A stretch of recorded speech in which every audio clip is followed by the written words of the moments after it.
Great. So yeah, we're going to talk about page building and structured content by showing you multiple ways of creating one single experience. And it's a really heated discussions. We had this discussion internally, and some people are saying, no, but people really want page building. The other ones are going to argue, no, but actually they don't know. What they really want is structured content. But before we start, let us quickly introduce ourselves. Rune, do you want to go first, please? Sure. I'm Rune. I'm a solution engineer and architect at Sanity. I think I've been working with Sanity as long as it has existed. I think my first Sanity project was in 2015 before it actually turned into a product, when it was just a very useful toolkit at the lovely company that created it, that I consulted for at that time. So I work with our clients, large and small, and I solve their business problems and help them build cool things with Sanity. And normally I'm in San Francisco. Right now I'm on very flaky Wi-Fi in Copenhagen. So I actually pre-recorded my bit at the end of this. So we might play that recording when we get to my part. Very good. Thank you, Rune. Yes, as it's saying here, I'm Markus. I'm running customer success and solution engineering at Sanity. I've joined in March after having met Knut at some meetup many years back. I started to use Sanity as a client initially, and I joined in March to run customer success. This is where we are helping clients to really use the solution in the right way, and Rune and the team are helping with architectural advice and solutions and plugins and so forth. But today we want to talk about page building and structured content. And some people will ask, what is this in meaning? So page building is really when everything needs to go into the right place in the way it will be presented on your channel, which might be the website or your app or whatever you're building.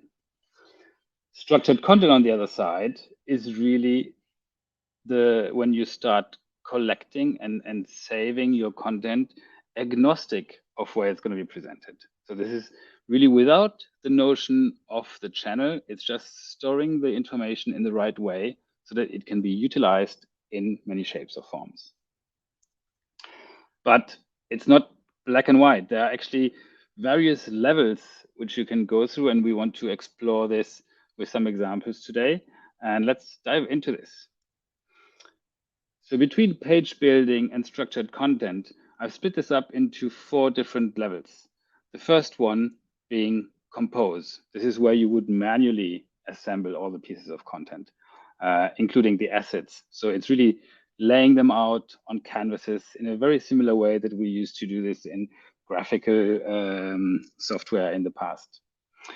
It gives a lot of creativity to the content author. So your content author almost becomes the designer of the page or the site. Then we're going to talk about curating, and this is really where handpicking references. So it's already the first level of structured content, but you can still influence it a lot manually, and the content author has a lot of flexibility in there. And we'll look at an example for that. Then the next level would be configuring. So this is where you really create the business logic in your interface. The interface will then select automatically the structured content from its base and pull it out into your channel. And lastly, which is really when there is no notion of how this content is going to be utilized in your content management system. So your content is just organized around its semantic and not around how it's going to be presented. This is the purest form of the separation of concerns. Let's look at an example. So this is kind of a typical marketing website where you have a navigation bar at the top, a hero, then some content around the product or the brand you're running, and a testimonial block, for example, and then a footer. We took the testimonial section just to highlight and to use it as an example of what we mean by structured content. And we're going to create this very basic component in 4 different ways. I'm going to show this theoretically on slides, and then we can look at some code which Rune has prepared. So this is a testimonial section where you have 3 testimonials, and we're going to rebuild this in 4 different ways. Exactly the same experience. So for the consumer, it doesn't really make a difference. It's really something you need to think about of how is your business running, who's going to author the content, who's going to do the design work, who's going to do the development of it. Let's start with the compose. Composing, and you can find this in solutions like Wix and Squarespace, is really where you select a section, you put 3 columns in, and then you start painting, and you put the first block is light gray. I don't know if we can see this in the screen share, I hope. And then you add some text, you format the text, you make it slightly bigger, then you add an image and maybe the name. Then you do the same thing again for the next person. And this is a female, so you might choose the background to be lightly pink, and you do the same thing for the last box. You can already see these are many, many steps the content author needs to do. In the curating level, you already start using structured content. So you can see this is a table, but in the CMS, this can be presented in some other way. So you would have a section where you can navigate to, it's called testimonials. And there you create a document for each of these testimonials. You might even create some more. And then in your page section, so you go to the home page and you go to the section which is called testimonials, and you add the 3 column component, and then you start pulling these references from the table you've seen earlier and dragging them into your interface so that they output the same experience as we've seen earlier. You can see this is already much better because we can reuse that content in multiple places. The content we were creating earlier when we assembled it is only usable in that specific space. Here with structured content in its simplest way, we can already start reusing that content. We could use these testimonials on other pages as well. Now let's look at configure. In the configure section, we have the same table, but I've just added 1 column where we just display the dates. So these are the testimonials when they come in. So when people give us a testimonial for our fictitious brand, we store the date of it. And this allows us now to say, okay, in your interface, so you go again to your homepage section, you create a section for testimonials, and in there, you just specify and configure the number of columns, how many testimonials should the front end get, and by what kind of logic. So in this case, it's by most recent. It could be alphabetically. It could be by which one gets the most votes. There are lots of meta information which we can use to display things in a certain way. You can also get much more complicated structures and business logics if you wanted to. So you could have, if you had like hundreds of testimonials, you could say, pull me only the latest ones which have not been published in the last 2 months, for example. And lastly, so this is the result as well. So like the others, it's looking exactly the same. It's the same experience for the consumer. Lastly, we wanted to look at the automated version, which is, you can call this algorithmic if you want it. So again, it's the same data, it's the same content. So we have all our quotes and testimonials. You can see the gender is stored there as well, and we can use, the front end can use this information to change the background color. We also added a column with taxonomy so that we now know this testimonial is linked to purpose or to design. And again, the front end will then use that meta information to display the right content. And again, I mean, this is easy. There is no building in this case. So the front end does the work. The front end owns the intelligence. It owns the logic of which reference it should pick and display on your front end.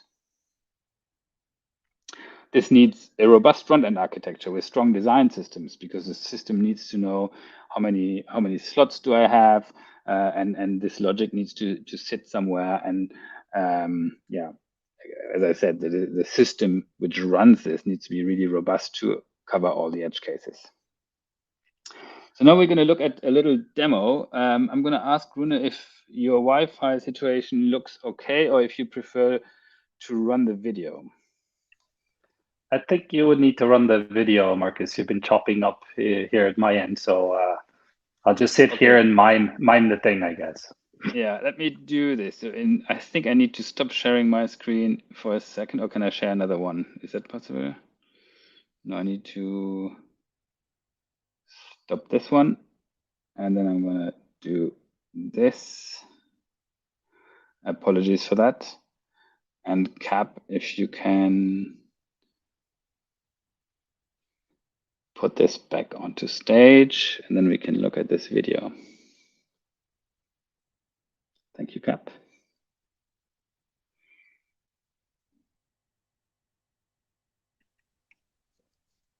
No sound.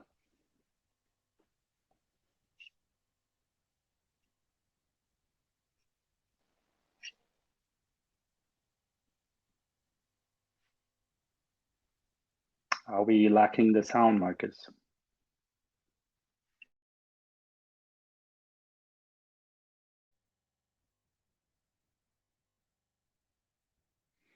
Sorry, did you just say there is no sound? Well, I can't hear the sound. Okay, let me try one more thing. If we do this, apologies for that. Cap, do you mind sharing the recorded video? And this should play with sound. Hello, this is Rune, solution engineer at Sanity, and I'll show these different ways of thinking page building on Sanity with structured content in practice in a studio. Now, upfront, I'll mention that usually when you give your editors a way to do page building in a Sanity studio, you'll also give them a way to actually preview what they're working on right next to where they are managing the content. So here, for instance, if I want to do some reordering or changing of this content over here, it's easy to go and see what's happening as I'm working on the content because I put in a split pane of the actual front end there. I won't be showing this in the rest of the examples. I just noted up top as this is something that you'd probably want to add when you're doing page building. So for the first example of composing pages, here we have a page document which fully represents the presentation of a page on a website. So it's got the full path to whatever URL this will end up on. It's got all of the content that goes on that page from header to footer and anything in between. And usually this model will also include increasing amounts of like CSS and the margins, paddings, adjustments, font colors and sizes, etc. Can be a sign that you don't have a strong design system or a component system on your front end that knows how to handle different kinds of content. In this mode, you'll usually end up micromanaging pixels and layouts. So let's look at some of this content here. For the testimonials that we talked about, adding these to the page here is simply adding a list of them and then in place adding content. So here, the name of a person, their image, and then whatever quote they may have for this piece of content that we have. We're adding more and more of these, just a list, and these are now content in place, manually ordered, as you can see, and then in place somewhere on the page, these testimonials are added. It's very explicit and it's very one-to-one what we're dealing with here and what's presented on the page. Moving one level up towards more structured connected content, we've now branched into multiple content types where we previously just had the page and all the content of the page just embedded directly on it. We now have a separate testimonial document type. So we can go here and we can create testimonials separately, manage them separately in an editorial process, publish those. And then on the page, when we want to add testimonials to our collection, let's go and do that here. We are then referencing existing testimonials instead. So it's still a manual process of adding these and then also performing content operations such as ordering them and placing them on a specific page. But now they're one step more reusable because they're disconnected from the page and its own content management. and it's easier to reuse it in other places or even introspect which kinds of testimonials exist. And as we go up the levels here, we'll see how that becomes more useful. So now that we have these reusable documents that represent testimonials, we can actually step a little bit away from having this sort of direct managing of which testimonials go on which page and the strict ordering of them by stepping up to the configure level of this hierarchy. So you go here, you still have the testimonial document, still have a page document, but instead of adding explicit testimonials to a page here, I might add, let's say, a collection of things, in this case, testimonials. I'd like 3 of them. And what do I want to show? Well, maybe the most relevant, if there's some way to gauge what the most relevant would be. This is where things like geolocation or personalization might come into place, or other taxonomies that you might have in your content that you can actually determine on the front end which things to show. For instance, if you have some sort of personalization library where you can tell that, oh, the visitor to my website right now is an SRE at some company, then maybe you want to show the testimonials about uptime, reliability, and that sort of thing. Or just simply give me the newest ones. I actually want 5 of the newest testimonials on this page. So now I'm no longer explicitly managing testimonials. I'm more trusting the system to sort of figure out which ones to show. All I'm saying is I want these here. Finally, we'll take a look at the last step of this hierarchy, which is called automate, or sometimes also described as algorithmic design, which is in many ways the most radical approach to your content hierarchies and schemas, but also the most exciting, some people would say. Notice there's no page anymore. And the idea here is that you have a very strong design system on the front end that knows how to render certain content types. You also have some sort of intelligence there to know what things to render on which page. So all you're really doing here is you're building up a content universe, for instance, a product. All the attributes that has to do with that product goes on that document naturally. You can place it into categories to build up a taxonomy of things, all through references. So here are those categories. And then the testimonials that we looked at previously can, of course, be tied into, for instance, one of those products. And the idea here is that the front end knows that when he has a product to render or generate a page for, it's able to introspect the links in your content universe to know to put testimonials, to put links to buying the product, any CTAs that you might have. Maybe you have a campaign running and you're just saying, okay, from when is this valid to when? What kind of item in my content universe should it be associated with? And then your front end will know that when it's rendering the page that represents this content, there is actually a CTA that might be valid for it. It might further go into that CTA and see that, oh, for returning visitors, maybe this should be the call to action title for a button or a link maybe. Or if it can classify people into new visitors to your site, and maybe there's a different title that gets shown. This is typically integrated with third-party systems, but modeling those variants is very common to do on Sanity. So the idea here is your front end will build some representation of all this content. And since you don't have a page model anymore, it doesn't necessarily matter that it is a website. You're really just managing content, and that can be reused into an app, into a website, into whatever front-end technology or presentation you'd like to put in front of people. Radical idea, but there's a lot of interesting food for thought here.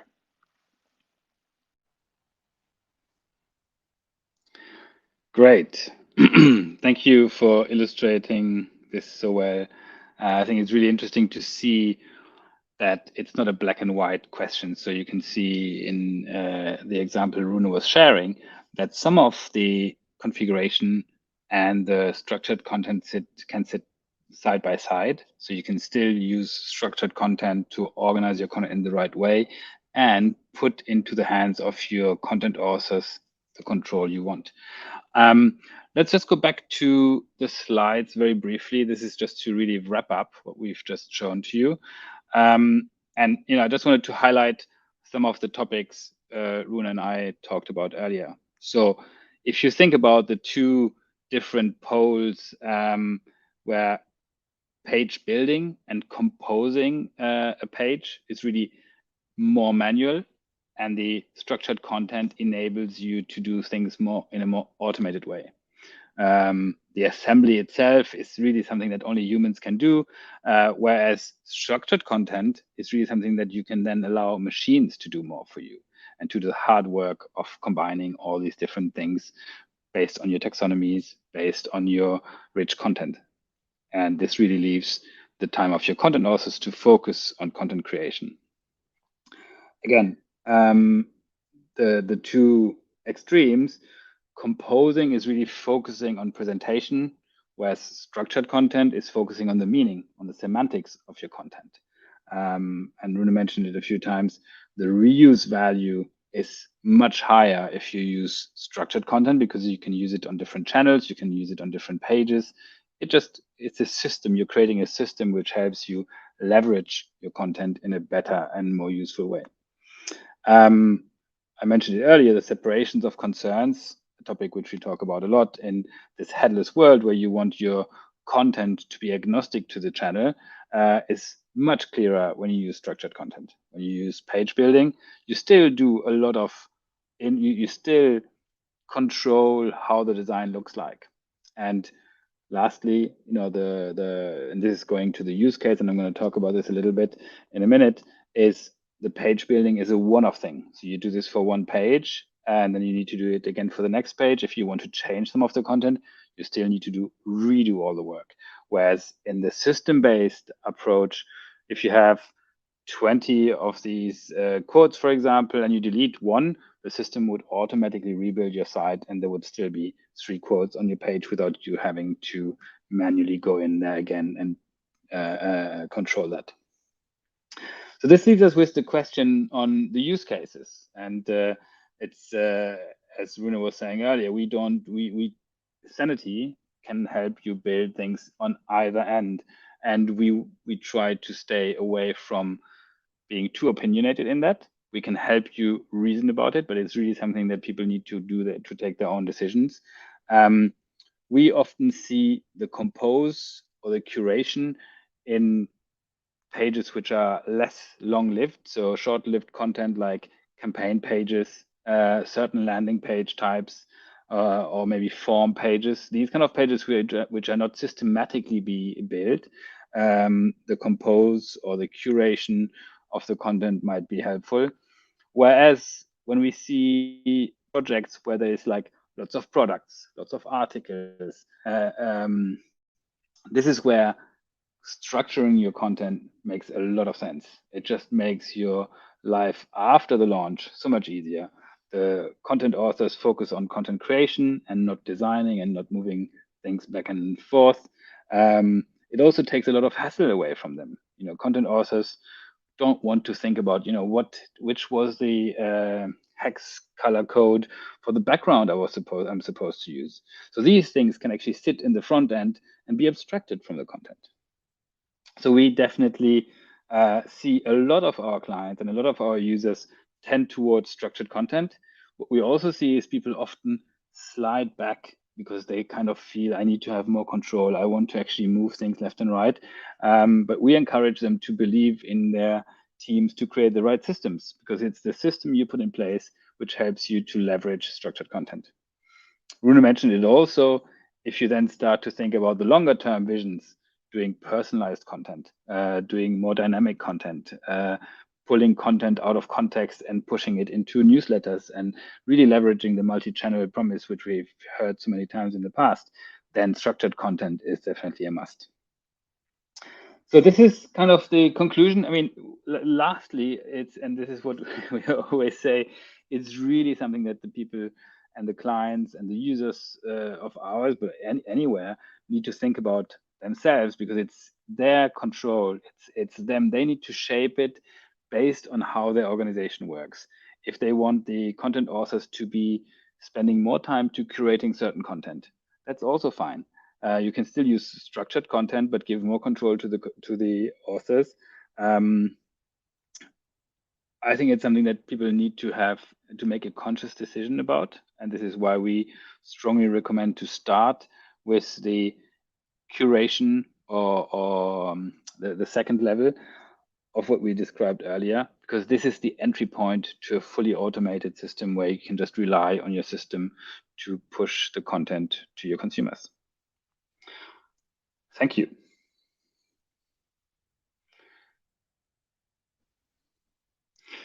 Cap, we can't hear you. Can you hear me now? Yes, we can. Yes, we can. Sorry, I was muted. What I was saying is thank you so much. A lot of great information. I do have a question. So, would implementing this automation, this structured content, would there be a lot of effort behind this for the author, for the developer? How does that look? Rune, do you want to take that question? I would say you need to think about your content models, of course, your content hierarchies, what various entities of content do you have.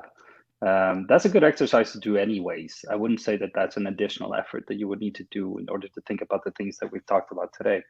In terms of your front ends, having a good design system there and having good front end developers surely help, because you're not micromanaging CSS and setting margins, paddings, that sort of thing in your content models.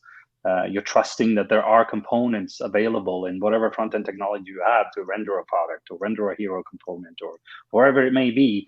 And you can actually let your editors concentrate on just managing the content and what's really important to them, all the messaging and all the tone of voice and all the things that go into content, not design.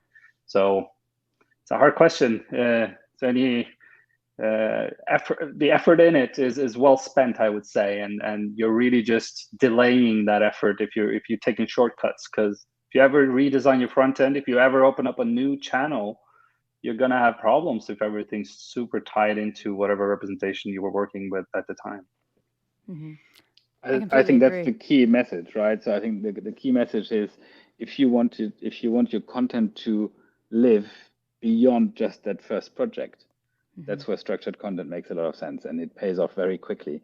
It is a bit of additional effort at the beginning when you create that system, but that system is the foundation for your content, and that lives in so many different places. So we definitely encourage to do that. Also, not to forget, even building the system or the interface to be able to assemble and to compose your page takes a lot of effort. So that effort is not required if you really move that effort into the building of the system. So we typically don't feel it's an additional effort, but it reduces the effort for the content authors dramatically, because they can really focus on writing the articles or just adding the content to the system rather than thinking about how it should look. Yeah, the value outweighs all of it, because you'll just be reusing it, and it's fantastic. There are a couple of questions in the chat. Orhan asked, is it possible to get access to this demo studio /code that you all demoed? Or something similar? We could share what we did now. It was a very simplistic example, of course, but I'm happy to share what you just saw in that pre-recorded demo. Yeah, sure. We'll post it after this meetup. Right on. And then Karen in the chat also said, during the demo, wondering how you deal with ordering the testimonials themselves. So the content creator would fully have to rely on automation. How would you still be able to highlight certain testimonials, especially if you reuse them in different places and want to highlight them in different places? That's a great question. And it's part of the trade-off of how much you're going to rely on a system to do this for you. Are you opting into things like personalization, optimizations that are often automated through signals, but you may also want to override things? That's a thing that we see commonly seen on Sanity and the clients that I help implement these things, where you can, of course, give editors ways to set explicit orderings in your content model. And if that explicit ordering is not there, it'll fall back to some automated way of doing it. So you can override if you need that control. This is not really prescriptive. We're not saying that you need to do one or the other. You need to put in whatever control your editors need in order to actually express the front ends that they're trying to express. So there's not really one true answer here. And you put in the level of control you need, and ordering is certainly one of the most common ones there. Yeah. Right on. But even there, if I can just add, Yeah. Often it's just not laziness, but I think, there's always a system behind something, even when you organize your records in your cupboard, you can organize them by so many different ways. And in a similar way, I think you should be able to find a logic on how to have that order displayed. And we talked briefly about a few examples with the testimonials. It could be by date, but there are so many other ways. And if you start using taxonomies, you can then really build out a system which just pulls the right content when necessary. That's a great point. You take on a lot of responsibility once you start manually handling things like ordering. If you have a content type that gets created often, and you start opting into manually ordering that, are you going to keep doing that every time there's 20 new things every weekend? Or you need to think about the workflows around that content. Would you be better served by some sort of automated process for it? Not always, but most of the time I found that that's a good way to start, at least. Yeah. And I can see someone in the chat, Knut is saying, if you need ordering, we also have a plugin to help you order things. So you can even have your testimonials and pre-order them, and this would be the fallback order of your testimonials.